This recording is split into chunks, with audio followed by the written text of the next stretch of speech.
अस्सलाम वालेकुम स्टूडेंट्स, कैसे हैं आप सब। क्लास 7 आज आप लोगों ने उर्दू की वर्कबुक पे काम करना है। ठीक है, हमने तफ़हीम पढ़नी है। पहले आपने तफ़हीम की रीडिंग करनी है।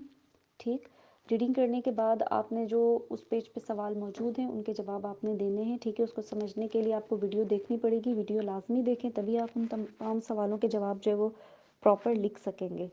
ठीक है, और वर्कबुक पे जब आप काम करेंगे तो उसको नीड राइटिंग में लिखिएगा, पेंसिल से फिल कीजिएगा या ब्लू इंक पेन से फिल कीजिएगा।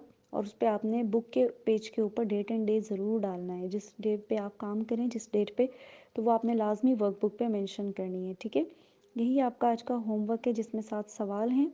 और कोई चीज़ अगर आपको समझ नहीं आएगी तो आप मुझसे पूछ लें। अगर वीडियो गौर से देखेंगे तो आपको सारा काम होमवर्क जो है वो आसानी से समझ आ जाएगा। Thank you.